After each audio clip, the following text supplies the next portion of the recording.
Баршаңызға қайырлы күн. Менің каналыма қош келіпсіздер. Осындай коладан дәл осындай шелпектің рецептімен бөлісемін. Жасалу жолы өте оңай. Видеоны соңына дейін көріп, менің YouTube арнама тіркеліп кетуді ұмытпаңыздар. Әлі алда көптеген видеолармен бөлісетін боламын.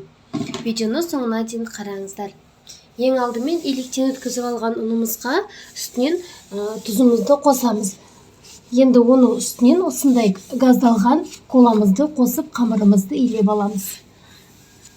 Міне қамырымызды илеп алдық. Енді тұндыруға бетін салафанмен жауып, 10-15 минуттай қойып қоямыз.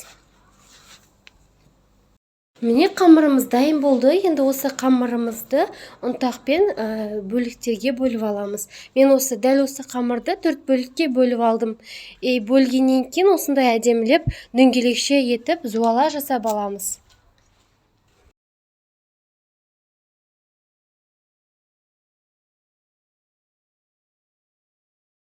Осылай зуала жасап алғаннан кейін 10 минуттай тұрғызып қоямыз.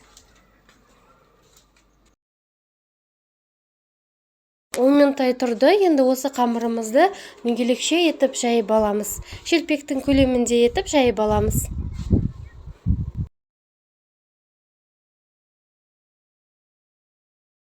Міне барлық қамырларымызды дәл осылай етіп жайып аламыз. Думалақ етіп.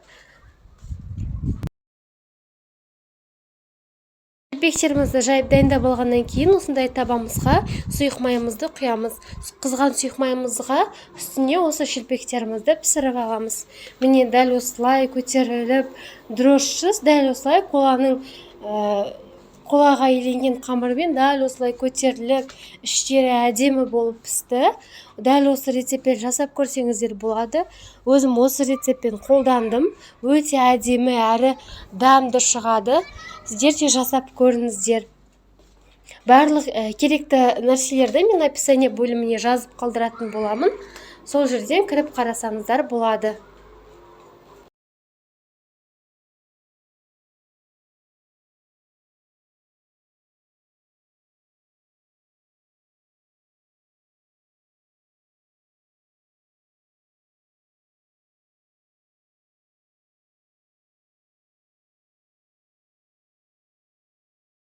Міне біздің шелпектеріміз дайын болды.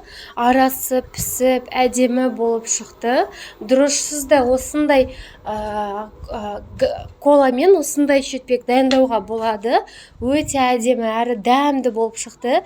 Дәміне сөз жоқ. Осылай жасап көрсеңіздер болады. Дәл осылай көтеріліп, әдемі болып шықты. Видеом сіздерге ұнаса лайк басып, комментария қалдыруды ұмытпаңыздар. Әрбір жазған комментарияларыңыз мен үшін маңызды. Менің арнамда көптеген видеолар бар.